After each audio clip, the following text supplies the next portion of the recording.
말씀 보십시다. 하나님의 말씀 마가복음 3장 20절 말씀입니다.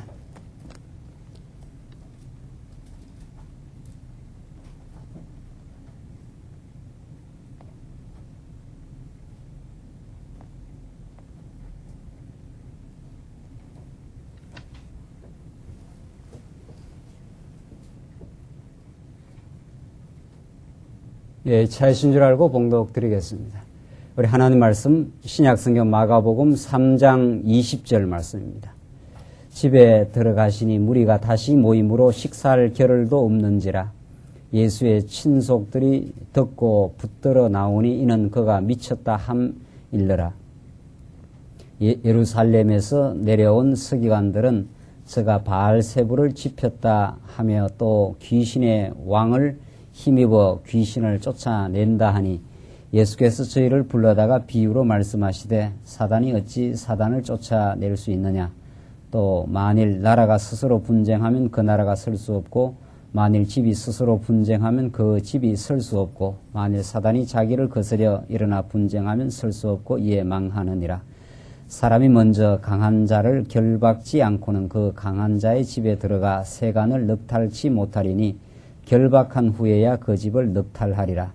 내가 진실로 너희에게 이르노니 사람의 모든 죄와 무릇 회방하는 회방은 사하심을 얻되 누구든지 성령을 회방하는 자는 사하심을 영원히 얻지 못하고 영원한 죄에 처하느니라 하시니 이는 저희가 말하기를 더러운 귀신이 들렸다 함이러라. 우선 30절까지 봉독드렸습니다.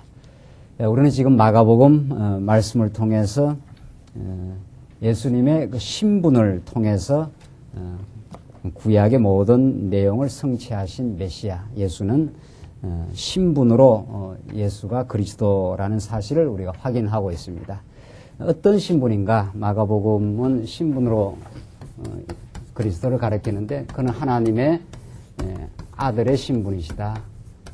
이것이 우리가 지금 처음 배우고 있는 그 내용입니다. 하나님의 아들은 하나님의 능력, 하나님의 권능, 하나님의 자비하심 모든 것을 그대로 부여받고 이 땅에 인간의 몸을 입고 오신 분, 하나님의 아들입니다.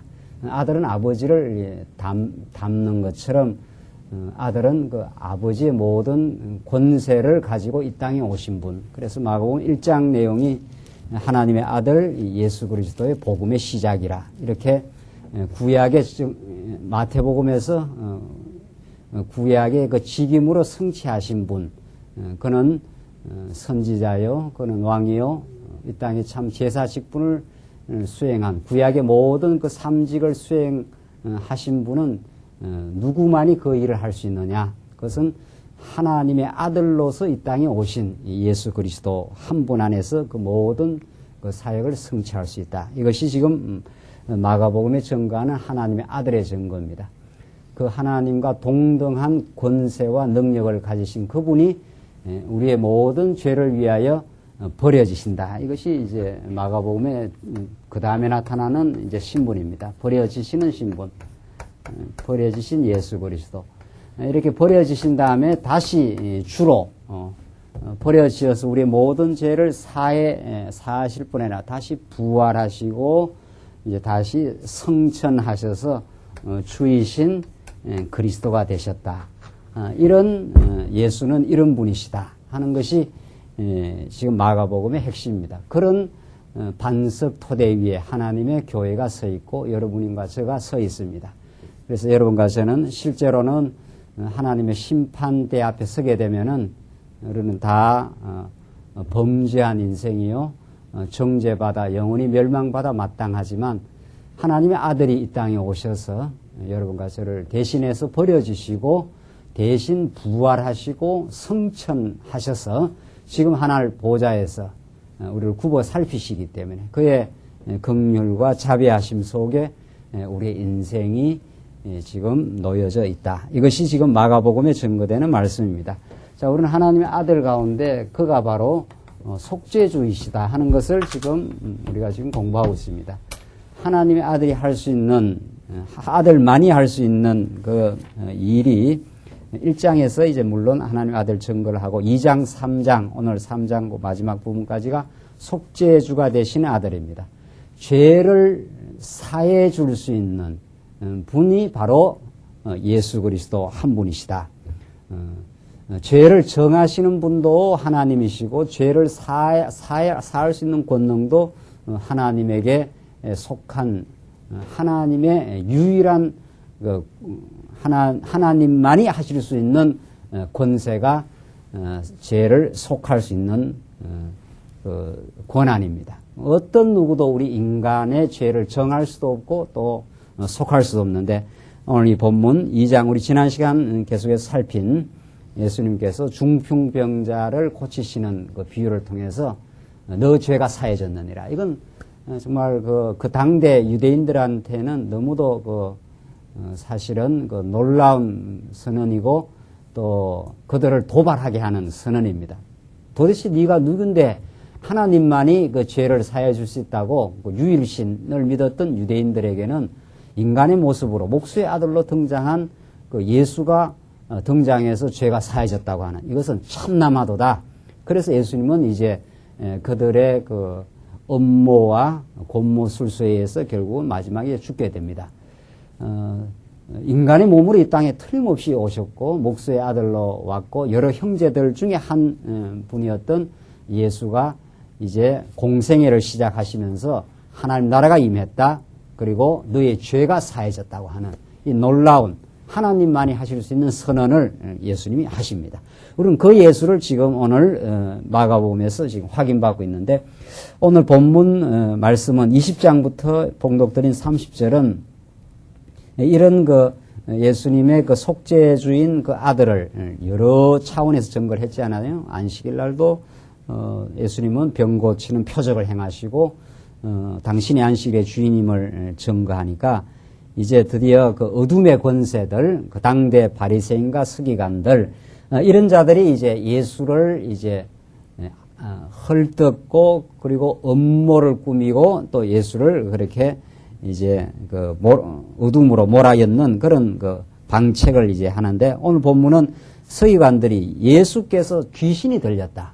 귀신을 쫓아내는 걸 보니까 예수가 귀신의 왕의 힘을 힘입어서 쫓아낸다. 그러니까 전혀 예수가 메시아임을 참 하나님의 아들임을 받아들이지 않는 거죠. 그에 대해서 예수님이 이제 응수를 하시는 내용이 오늘 본문 내용입니다. 다시 보시죠. 20절 집에 들어가시니 무리가 다시 모임으로 식사할 겨를도 없는지라 예수의 친속들이 듣고 붙들어 나오니 이는 그가 미쳤다 함일러라.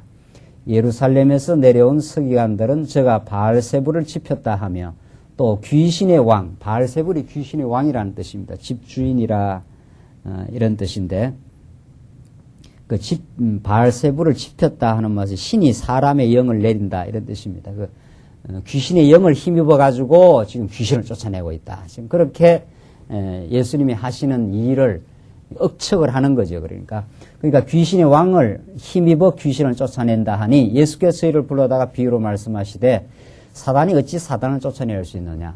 사단이 어떻게 사단을 쫓아낼 수 있냐? 이 한 비유를 들어가지고 말합니다. 사단은 자기들끼리 연합을 하게 돼 있지 어떻게 사단이 사단을 쫓아낼 수 있겠는가? 지금 그렇게 예수님께서 그 응답을 하는데 24절 또 만일 나라가 스스로 분쟁하면 그 나라가 설 수 없고 만일 집이 스스로 분쟁하면 그 집이 설 수 없고 만일 사단이 자기를 거스려 일어나 분쟁하면 설 수 없고 이에 망하느니라. 그렇게 될 수가 없지 않느냐. 사단이 어떻게 사단을 쫓아낼 수 있느냐. 스스로 이렇게 분쟁하면 그 집이 제대로 설 수 있겠느냐. 그렇지 않다. 지금 예수님 그 말이죠. 사람이 먼저 강한 자를 결박지 않고는 그 강한 자의 집에 들어가 세간을 넉달치 못하리니 결박한 후에 그 집을 넉탈하리라. 그러니까 어떤 사람이 그 강한 자를 결박을 해야 강한 자의 집에 들어가서 그 세간을 다 빼앗을 수 있지 않느냐. 지금 그런 비유를 들어서 말하는 거죠. 28절 내가 진실로 너에게 이르노니 사람의 모든 죄와 무릇 회방하는 회방은 사하심을 얻되 누구든지 성령을 회방하는 자는 사하심을 영원히 얻지 못하고 영원한 죄에 처하느니라 하시니 이 서기관을 지칭해서 하는 그 말입니다.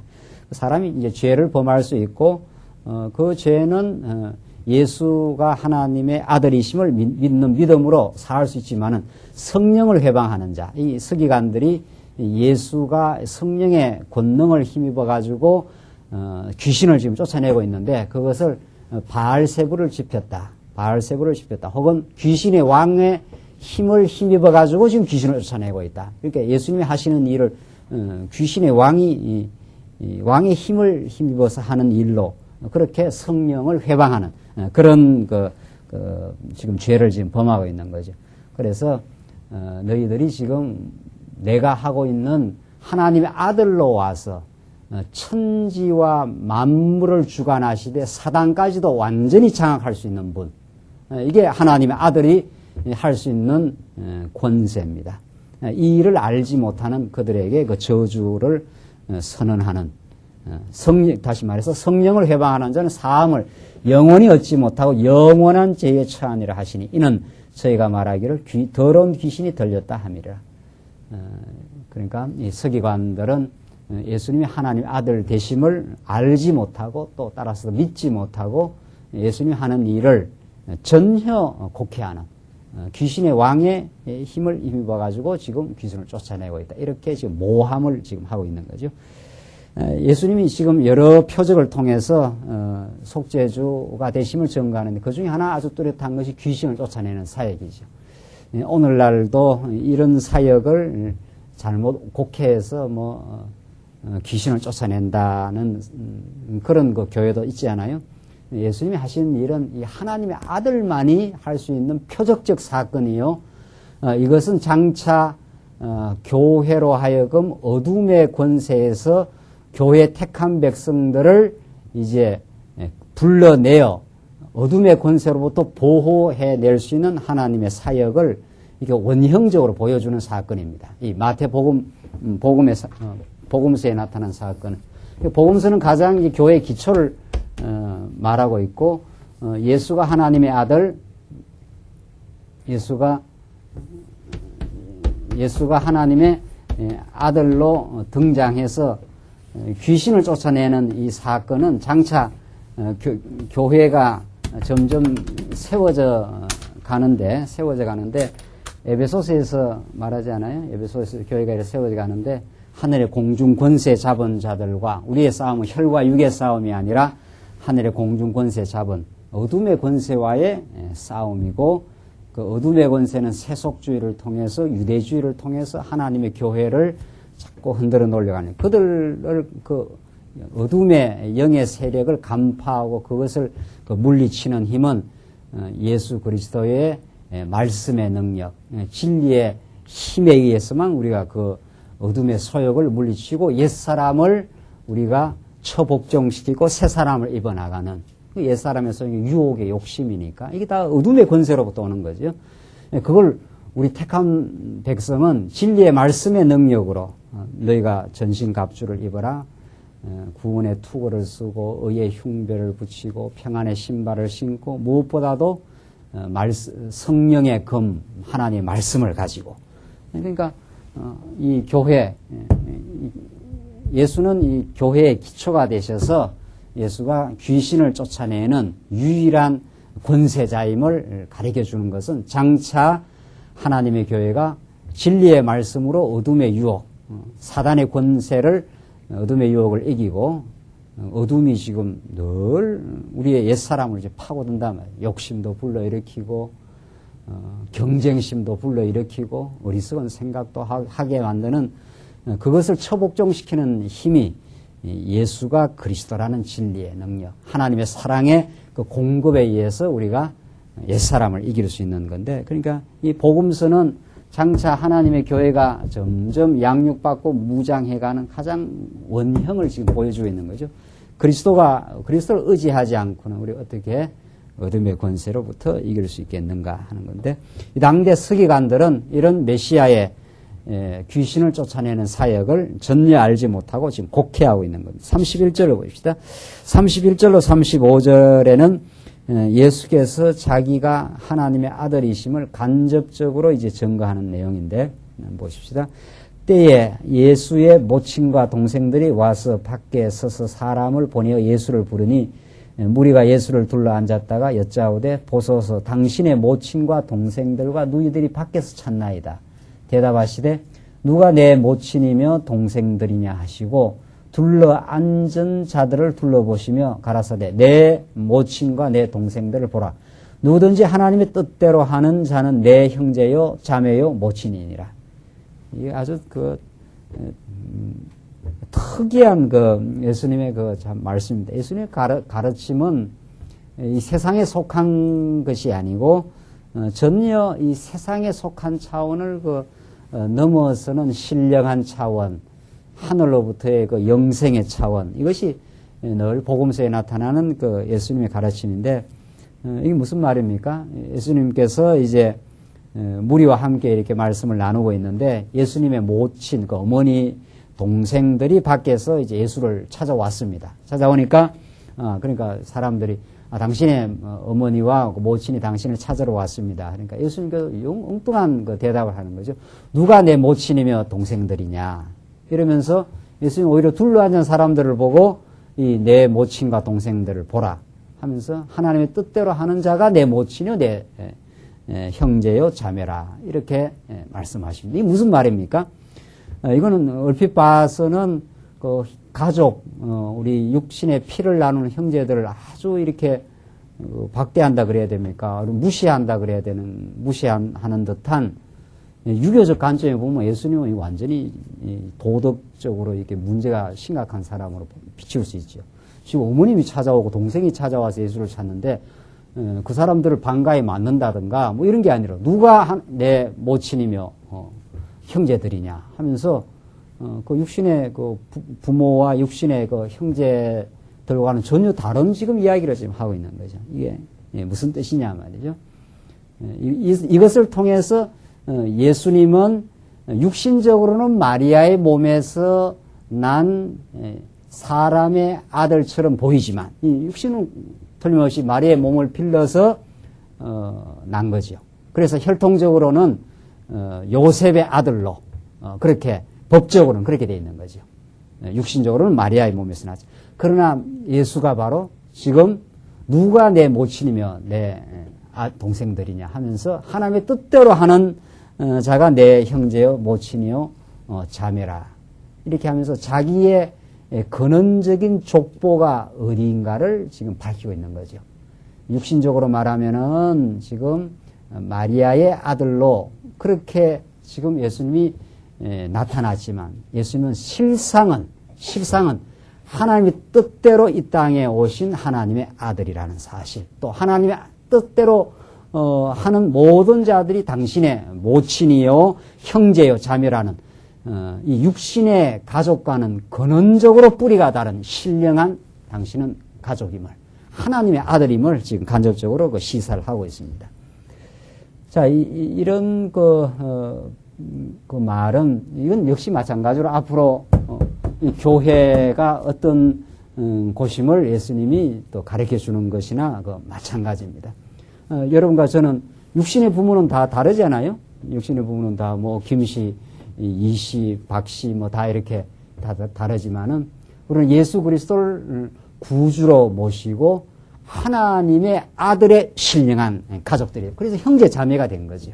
우리가 이것이 이 땅에 사는 교회 백성, 하나님의 교회 백성들의 모임인 그 신령한 교회의 우리의 모임을 우리가 말하고 있습니다. 그러니까 예수님은 그저 육신의 방편으로 마리아의 몸에서 난 육신의 가족의 한 일원인 것처럼 보였지만 근원적으로 하나님의 뜻대로 이 땅에서 오신 하나님의 참 아들로 오시고 그 예수를 믿는 그 모든 자들을 형제 자매로 받아들이는 그런 새로운 가족의 출현, 이것이 이 땅에 성령이 오셔서 만들어내시는 신령한 가족인 하나님의 교회인 거지요. 그래서 우리가 정말 육신의 부모가 다 다르지만 우리가 형제요 자매라, 하나님의 아들을 함께 믿는 우리가 형제 자매가 된 신령한 가족이 된 거죠. 이것을 예수님은 뜻하셨고 하나님이 작정하셨고 이 땅 위에 그 신령한 가족을 이 땅에 실현시키는, 그래서 하나님의 나라를 이 땅 위에 이루어 가시는 하나님의 작정된 뜻을 오늘 이 본문의 말씀이 가르쳐 줍니다. 예수는 이런 방식을 통해서 당신의 기원이 기원이 어디로부터 말미암았는가 하는 것을 간접적으로 보여준 거죠. 당신은 그저 육신의 아들, 인간의 몸에 국한되지 않는다. 그건 어디까지나 말씀이 육신이 되어 우리 죄를 대속하기 위해서 걸머지신 하나님의 사랑을 표현하기 위해서 걸머지신 거지. 그는 원래 하나님의 아들이요. 요한복음에 따르면 그가 근본 로고스라 하나님이시라 이렇게 말하는 거죠. 그것이 지금 이 마가복음 오늘 본문에 나타난 당신이 하나님의 아들이시라는 것을 이런 방식으로 우리에게 보여주고 있습니다. 우리는 그 예수를 믿어 참 하나님의 신령한 가족이 된 겁니다. 가족이라는 게 얼마나 그 소중한 그 의미를 담고 있습니까? 가족은 정말 뗄 수 없고, 가족은 허물이 있어도 같이 다 덮을 수밖에 없는, 도저히 뗄 수 없는 그런 그 사랑으로 관계하고 있는 그것이 육신의 가족일진데, 그 가족의 차원을 또 넘어서서 그것도 참 소중한데 그걸 더 넘어서는 그 신령한 가정, 하나님의 아들 예수 그리스도가 십자가에 피 흘려서 우리의 모든 죄를 사해 주시고 우리를 다 하나님의 가족으로 삼아 주신 이 놀라운 사건. 그래서 우리는 정말 신령한 가족으로 이렇게 교회 백성으로 지금 우리가 만나고 있습니다. 4장 보십시다. 4장 보시면 이제 지금까지 속죄주가 되신 아들에 대해서 말했는데 지금 4장부터 5장은 천국의 주이신 아들입니다. 지금까지가 우리 속죄주, 그 다음에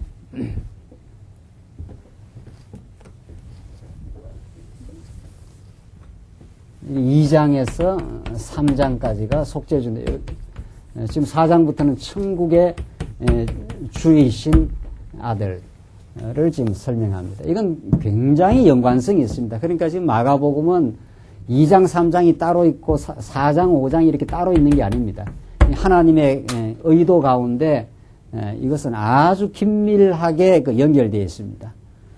속죄주이신 예수 그리스도는 구약식으로 말하면 모세 언약의 성취입니다. 이스라엘 백성들이 만약에 광야에서 모세 언약을 통해서 그들이 성전에서 제사진의 하나님의 백성으로 속죄하지 않으면 이스라엘 백성은 광야에서 다 죽어야 됩니다. 그래서 천국 들어갈 수가 없어요. 가나안 땅에 들어갈 수가 없어요. 하나님께서 아브라함에게 언약하시고 그것을 반드시 그 백성들이 애굽 400년 종살이하면서 하나님 다 떠나버렸기 때문에 광야에서 끊임없이 그들을 용서하시고 사랑합니다. 우리 자녀들을 끊임없이 용서하고 사랑해서 부모가 키워가는 것처럼 그들이 뭘 잘해서 부모가 잘 키우는 게 아니잖아요. 장성하고 철이 들 때까지는. 그런 것처럼 이 속죄주이신 그 아들이 우리를 용서해서 천국 백성을 지금 삼아 우리에게 천국을 허락한 겁니다. 우리가 뭘 잘해서 천국 백성이 된 게 아니라 하나님 우리를 용서하고 용납하고 모든 죄를 깨끗하게 씻어주어 하나님 백성 삼아서 우리를 천국으로 지금 인도해 가십니다. 교회 하나님의 백성이 되게 한 거라는 거죠. 그렇게 지금 2장, 3장과 4장, 5장이 계속 연결됩니다. 하나님의 용서가 아니면 여러분과 제가 천국 백성이 될 수 없는 거죠. 그래서 천국의 주인이신 그 아들이 4장, 5장에서 지금 나타나는데 우선 4장은 비유에 의한 증거입니다. 천국의 주인이라는 사실. 그래서 우리를 천국 백성으로 삼는, 은혜로 천국 백성 삼는 것을 비유로 말하는데 1절로 9절은 예수께서 씨 뿌리는 비유를 통하여 천국을 가르쳐 주십니다. 이 유명한 씨 뿌리는 비유입니다. 한번 보십시다. 예수께서 다시 바닷가에서 가르치시니 큰 무리가 모여들거늘 예수께서 배에 올라 바다에 떠 앉으시고 온 무리는 바다 곁 육지에 있더라. 이 예수께서 여러 가지를 비유로 가르치시니 그 가르치시는 중에 저희에게 이르시되 들으라 씨를 뿌리는 자가 뿌리러 나갈새 뿌릴새 들으는 길가에 떨어지매 새들이 와서 먹어버렸고 들으는 흙이 얇은 돌밭에 떨어지매 흙이 깊지 아니하므로 곧 싹이 나오나 해가 돋은 후에 타져서 뿌리가 없으므로 말랐고 들으는 가시떨기에 떨어짐에 가시가 자라 기운을 막음으로 결실치 못하였고 들으는 좋은 땅에 떨어짐에 자라 무성하여 결실하였으니 30배와 60배와 100배가 되었느니라 하시고 또 이르시되 들을 귀 있는 자는 들으라 하시니라. 자, 이 옥토밭에 떨어진 비유를 예수님께서 가르치시고 들을 게 있는 자는 들으라. 뭐 알아들을 수가 없는 거죠. 이게 무슨 말인지 알 수가 없습니다. 그리고 나서 10절 봅시다. 자, 이렇게 시피로는 비유를 가르치고 나서 10절로 20절까지가 이제 그 비유를 풀어서 가르쳐 주는 그 내용입니다. 10절을 봅시다. 예수께서 홀로 계실 때 함께 한 사람들이 12제자로 더불어 그 비유들을 묻자오니. 그러니까 이 비유를 말해도 이걸 풀어 해석을 해주지 않으면 그걸 알 길이 없는 거죠. 그러니까 예수님께서 따로 12제자로 더불어 이제 그 비유를 묻자오니 이 도대체 무슨 뜻인가 이렇게 물으니까 이러시되 하나님의 나라의 비밀을 너희에게는 주었으나 외인에게는 모든 것을 비유로 하나니. 그러니까 비유로 하는 목적은 잘 깨닫게 하려고 쉽게 설명하려고 비유한 게 아니라는 거죠. 우리 아이들한테 어떤 비유할 때 예화를 든다든가 쉬운 비유로 시청각적인 비유로 드는 거는 어떤 좀 어려운 그 내용을 쉽게 하려고 일반적으로 교육적으로 그렇게 하는 수가 있잖아요. 근데 예수님의 비유는 전혀 그게 아니라는 거예요. 전혀 그게 아닙니다. 비유로 말하는 것은 그게 무슨 말인지를 풀어 가르쳐 주지 않으면 못 알아듣게 하려고 그랬다는 겁니다. 이게 예수님의 여기에 나타난 비유의 아주 특징입니다. 예수님 그렇게 지금 말하잖아요. 하나님 나라의 비밀을 너희에게는 주었으나 외인에게는 모든 것을 비유로 하나니 이는 했습니다. 그 이유는 저희로 보기는 보아도 알지 못하며 듣기는 들어도 깨닫지 못하게 하여 돌이켜 죄 사함을 얻지 못하게 하려 함이니라 하시고. 그러니까 비유로 말하는 건 이 뭔 소리를 들어도 깨닫지 못하게 하려고. 그래서 죄 사함을 얻지 못하게 하려고 한다. 참 이런 말씀은 정말 성경에 아주 정말 놀라운 말씀입니다. 이게 우리는 예수님이 이 땅에 오신 건 모든 사람을 다 구원하러 오셨다. 그래서 그냥 모든 백성이 다 구원 얻어서 천국 가길 위해서 전도를 해야 된다 그러는데 예수님의 그 본 취지하고는 그건 성경을 성경대로 읽지 않은 거죠. 예수님이 이 땅에 오셔서 하신 일도 자기 택한 백성들 12제자를 따로 불러가지고 그 비유를 풀어 가르쳐 줍니다. 이것은 이러이러한 뜻이고 이러이러한 뜻이다. 하나님 나라 비유를 그 비밀을 설명을 하고 외인들에는 알지 못하게 해가지고 들어도 그게 무슨 소리인지 보아도 무슨 뜻인지를 깨닫지 못하게 해서 죄사함을 얻지 못하게 하려 함이라. 비유로 가르쳐 준 것은 이 하나님의 그 심판의 능력입니다.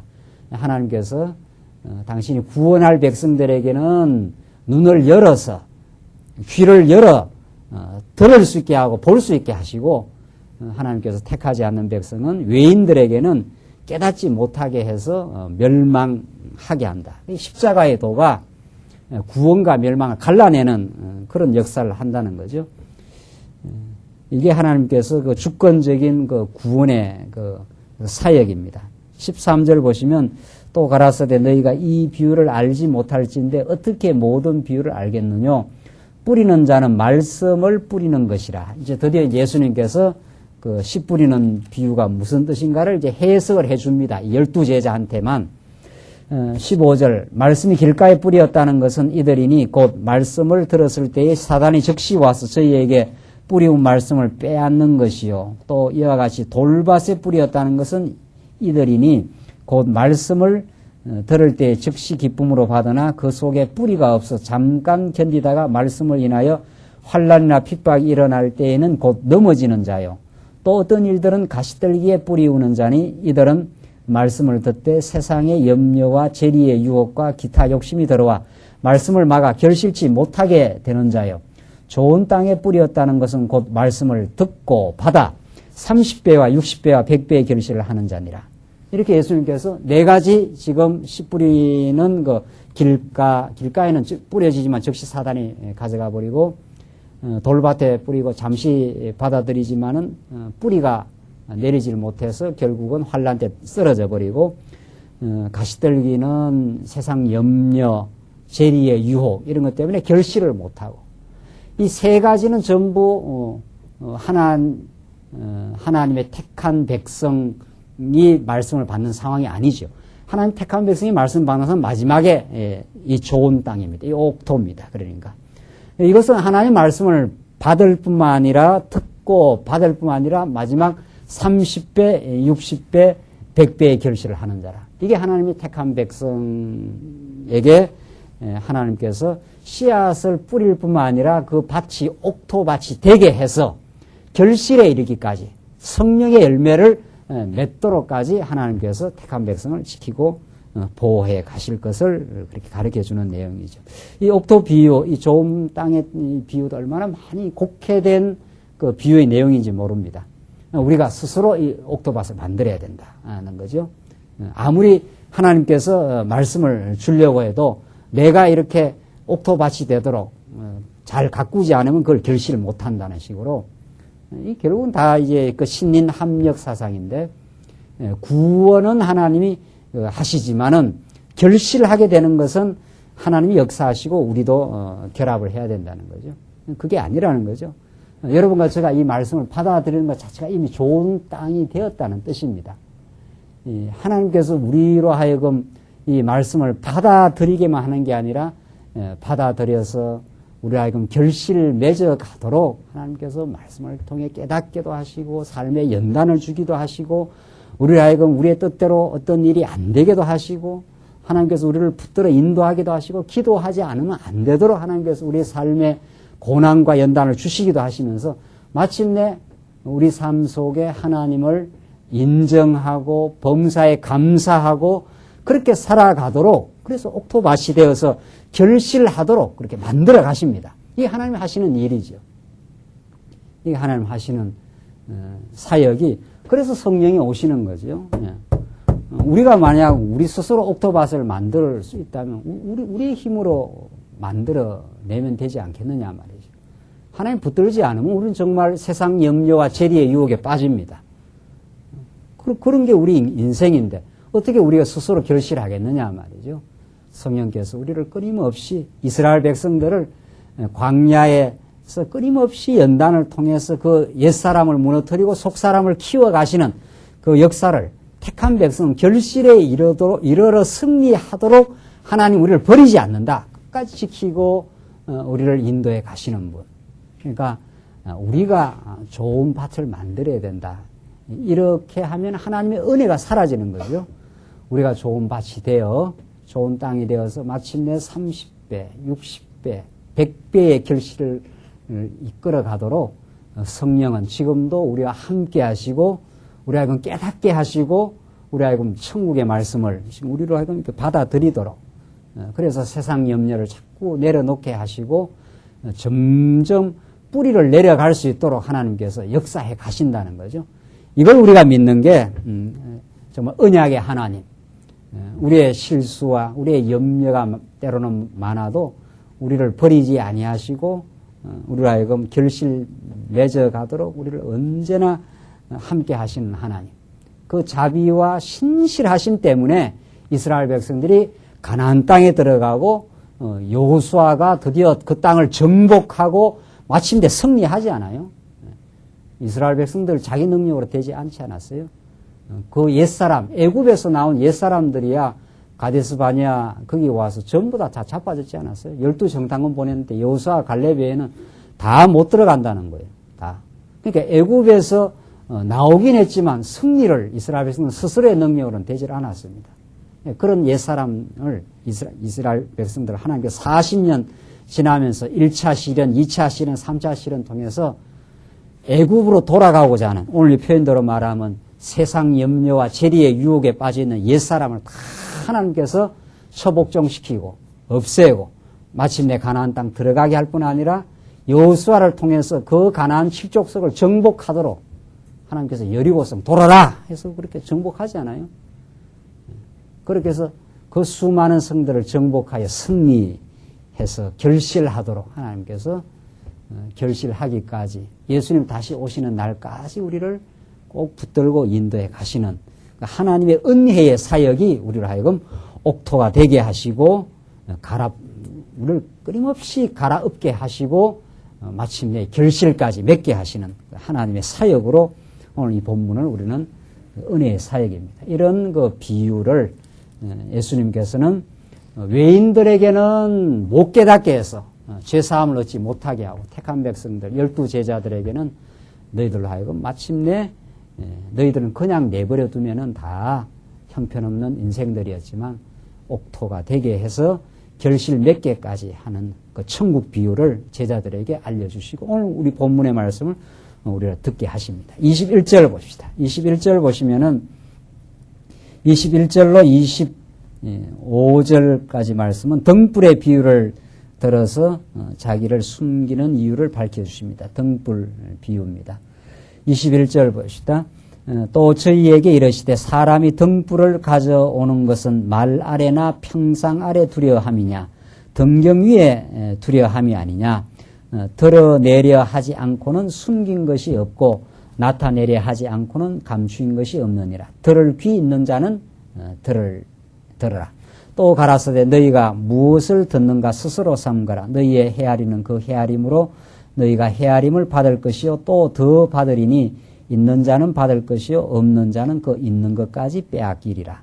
자, 그러니까 사람이 등불을 가져오는 것은 말 아래, 말이라는 게 그릇입니다. 이게 등불을 끄는 그릇인데 그 말 아래나 평상 아래나 두려함이냐 등경 위에 두려함이 아니냐. 결국은 등불이라는 건 등경 위에 두어서 밝히려고 하는 것인데 그게 이제 때가 있다는 거죠. 예수님은 지금 그 다음에 보시면 20절 드러내려 하지 않고는 숨긴 것이 없고 나타내려 하지 않고는 감추인 것이 없느니라. 예수님은 지금은 많은 사람들한테 그래 드러내지 않습니다. 제자들에게만 복음을 가르치고 예수님이 표적을 행하고는 자꾸 경계해서 드러내지 않게 하시고 마침내 예수님은 나중에 십자가에 때가 차면 예수님 십자가에 죽으시고 부활하시고 그가 정말 등경 위에 든 참 빛으로 이 땅에 오셨음을 이제 가르쳐 주시는. 지금은 아직 제자들에게만 12제자에게만 가르치면서 지금 많은 사람들에게 드러내지 아니하는 그런 지금 사역을 지금 하고 계십니다. 26절 봅시다. 26절로 29절 보시면은 뿌려진 씨가 나고 자라는 비유로 천국을 증거하십니다. 예수님은 전부 지금 계속 비유를 통해서 지금 말하는데 뿌려진 씨가 점점 이렇게 자라는 비유 26절 봅시다. 또 가라사대 하나님의 나라는 사람이 씨를 땅에 뿌린 것 같으니 저가 밤낮 자고 깨고 하는 중에 씨가 나서 자라되 그 어떻게 된 것을 알지 못하느니라. 씨를 뿌려놓으니까 그게 밤낮 조금씩 자라나지 않아요. 그러니까 그게 어떻게 자라는지 그 사람이 그걸 알지를 못한다. 씨를 뿌려놓으면 그게 세월이 가야 한참 시간이 가야 이렇게 자라나는 것처럼 그 곡식이 자라는 비유를 통해서 지금 하나님 나라를 가르쳐 주는데 28절 땅이 스스로 열매를 맺되 처음에는 싹이요 나중에는 이삭이요 그 다음에는 이삭의 충실한 곡식이라. 그러니까 하루아침에 되는 게 아니고 땅이 이제 열매를 맺긴 하지만 처음에는 싹이 나고 그 다음에 이삭이 그 다음에 자라게 되고 그 다음에 이삭에서 충실한 이제 곡식이 맺히는 것처럼 그렇게 서서히 천국이 이제 자라나는데 29절 열매가 익으면 곧 낫을 대나니 이는 추수 때가 이르렀음이니라. 그러니까 천국은 어떻게 성장하는지 인간의 눈에 가시적으로 그렇게 보이지 않는 방식으로 서서히 자라서 마침내 충실한 곡식으로 그렇게 자라나는 곡식이 그렇게 자라는 것처럼 그렇게 서서히 천국은 이 땅 위에 생명의 씨앗이 심겨져서 이 세상에서 지금 성장해 갈 것을 말합니다. 그 다음 겨자씨 비유가 또 나옵니다. 30절을 보십시다. 30절로 32절은 겨자씨 비유로 하나님 나라를 또 설명하는데 30절 또 가라사대 우리가 하나님의 나라를 어떻게 비하며 또 무슨 비유로 나타낼고 겨자씨 한 알과 같으니 땅에 심길 때에는 땅 위의 모든 씨보다 작은 것이로되 심긴 후에는 자라서 모든 나물보다 커지며 큰 가지를 내니 공중의 새들이 그 그늘에 깃들일 만큼 되느니라. 이게 전부 천국 비유입니다. 겨자씨라는 거 뭐 정말 보니까 아주 조그만하더라. 이 세상에서 가장 작은 씨다. 이런 하나의 예수님이 비유로 들은 겁니다. 이렇게 가장 작은 것처럼 보이지만 거기에 무궁한 생명의 능력이 있어가지고 그것이 서서히 자라기 시작하면은 어떤 모든 나물보다 더 커지고 큰 가지를 내어서 공중의 새들이 거기에 깃들게 되는, 이게 하나님께서 당신의 아들을 역사 가운데 태초로부터 종말에 이르기까지 하나님 모든 것을 지배하고 섭리하시되 당신의 아들 예수 그리스도를 역사 가운데 이 땅에 생명으로 이 땅에 보내셔가지고 서서히 곡식이 자라가듯 겨자씨가 심겨져서 나중에 큰 나무를 이루어가지고 거기에 정말 공중에 나는 새들이 깃들일 수 있도록 그렇게 예수가 이 땅에 참 생명으로 오셔서 하나님의 나라를 앞으로 이루어 가실 것을 말합니다. 이건 그 후의 역사에 오늘 2000년 교회사에 그대로 이루어진 그 사건입니다. 지금 우리 복음서를 지금 배우고 있는데 지금 마가복음 이건 교회의 영원한 기초입니다. 예수님이 이 땅에 오셔서 당신이 하나님의 아들로 오시고 생명의 주관자로 오시고 하나의 작은 정말 겨자씨로 오고 또 썩어져가는 미랄로 오셔서 예수님이 정말 그게 전부 비유 아닙니까? 하나의 작은 미랄로 이 땅에 떨어져서 하나의 미랄이 그냥 그 씨앗으로 있는 게 아니라 이 땅에 들어가서 이 거름덩이 속에 완전히 분해되고 완전히 썩어져 가지고 이 모든 것을 이제 잡아삼키면서 이제 참 생명의 그 결실을 맺게 되는 큰 거대한 나무로 자라가게 될 것을 예수님이 하나님 나라가 이렇게 이 땅에 그 실현되어 갈 것을 사도 바울 한 사람 속에 이제 들어간 생명의 이 씨앗은 사도 바울 한 사람에게 멈추어 있지 않습니다. 그가 복음을 전파하고 그가 다닌 그곳에 교회가 탄생하고 그게 사람들이 하나님을 아는 하나님께 영광을 돌리는 그런 새로운 새 생명의 역사가 일어나는 그 역사가 말씀운동의 역사였고 그것이 서구 구라파를 복음화 시켰고 지금도 땅끝까지 여러분과 저에게까지 이 생명의 말씀, 이 말씀운동의 역사가 지금 일어나게 된 거죠. 이 말씀 우리 접하지 못했으면 다 허탄한 이 거름더미 속에 우리가 살아가는 어두움의 생각을 하며 자신이 삶의 주인인 줄 착각하며 때로는 자랑하며 때로는 염려하며 이 어둠의 삶을 살 수밖에 없는 우리들에게 이제 생명의 씨앗이 겨자씨 같은 한 씨앗이 떨어져서 이 모든 이 걸음을 다 잡아 삼킵니다.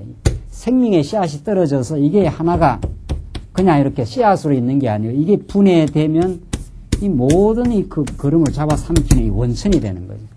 우리의 모든 죄악을 다 사하시고 우리의 모든 어리석음을 다 용서하시고 그것이 이제 예수가 그리스도이심 하나님의 아들을 지혜를 믿는 밑거름이 돼가지고 드디어 생명으로 우리가 이렇게 자라나고 있습니다.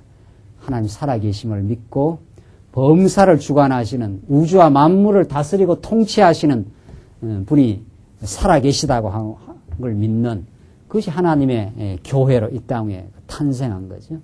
100년 전에 참 한 선교사, 몇몇 선교사가 이 땅에 뿌린 그 씨앗은 지금 한국교회의 수많은 그 하나님 택한 백성들의 역사가 지금 일어나고 참 20년 전 또 하나님께 새로운 말씀 운동의 그 씨앗이 우리 박 목사님 통해서 깨닫게 한 그 한 영혼 속에 살아있는 그 생명의 그 역사는 그 말씀의 역사가 일어나서 얼마나 많은 지금 말씀 운동 사람들이 지금 생겨나고 지금 교회가 지금 자라나고 이제 많은 그 영혼들이 큰 가지 속에 깃들여서 참 안식을 얻는 나무로 지금도 자라고 있잖아요.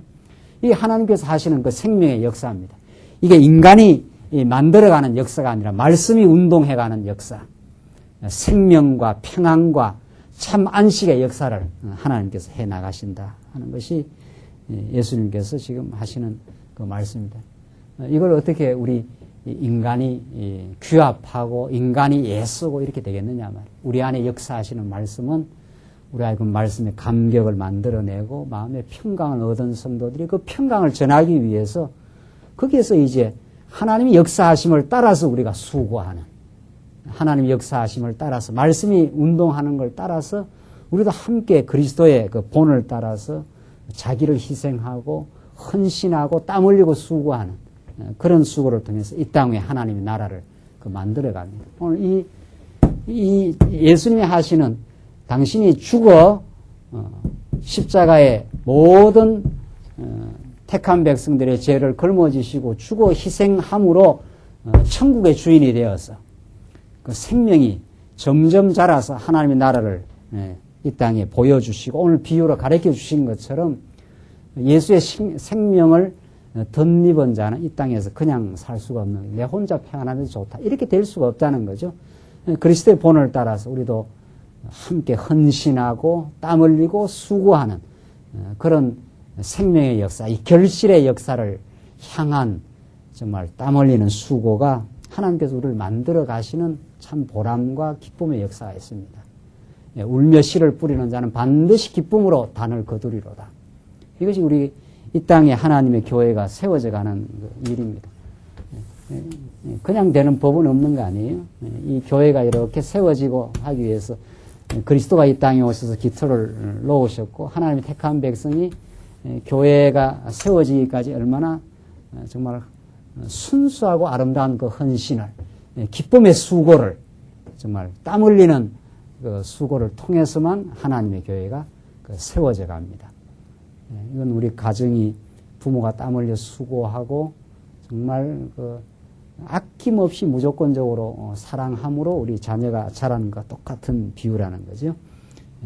정말 이 교회가 세워지기까지, 말씀 운동이 앞으로 퍼져나기까지 얼마나 그 즐거운 헌신을, 그 수고를, 그리스도의 본을 따라서 정말 사도 바울은 그렇게 했습니다. 사도 바울은 하나님의 성령의 역사를 따라서 자기가 가지고 있고 누릴 수 있는 모든 기득권을 즐거이 버렸습니다. 그러니까 사도 바울은 바보가 아닙니다.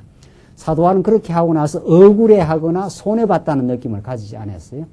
사도는 그렇게 산 것이 너무도 정말 신앙적 계산을 잘한 사람이죠. 그는 충만히 하나님의 사랑을 받았고 하나님의 나라를 의와 평강과 희락을 누린 사람입니다. 그러니까 생명을 맛본 사람이에요. 그 생명을 맛보지 않은 사람은 그 아름다운 결실을 내는데 그 일에 동참할 수가 없는 거죠. 생명을 맛보지, 생명의 씨앗을 맛보지 않았던 사도 바울은 야욕과 탐욕으로 가득 찬 사람이죠. 그건 참 행복이 아니었습니다. 바울이. 자기가 율법을 지킨다고 착각했던 그 사도 바울은 어둠과 야욕과 경쟁과 그런 삶이 사도 바울의 삶이요. 여러분과 제가 생명의 씨앗을 접하기 전에, 생명의 말씀을 접하기 전에 상태입니다. 우리가. 그런 속에 겨자씨 같은 살아있는 하나님을 아는, 하나님 우리를 얼마나 사랑했다고 하는 그 진리를 깨닫는 우리 속에, 그것이 우리의 삶을 참으로 변화시키고 이제 우리도 성도를 사랑하는 마음을 가지고 살아갈 수 있는 그 복된 삶으로, 그게 하나님 나라의 그 확장입니다.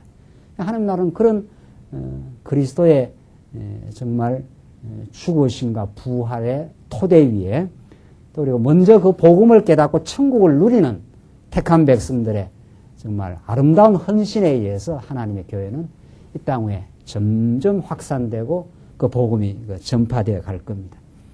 그래서 겨자씨가 점점 자라서 많은 영혼들이, 많은 새들이 그 큰 나무에 깃들이는 그 하나님 나라의 꿈을 우리에게 주신 거죠.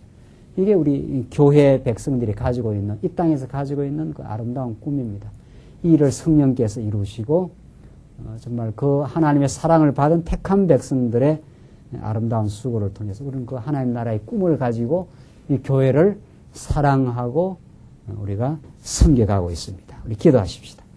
우리 자비하신 하나님 아버지, 은혜와 사랑을 감사합니다.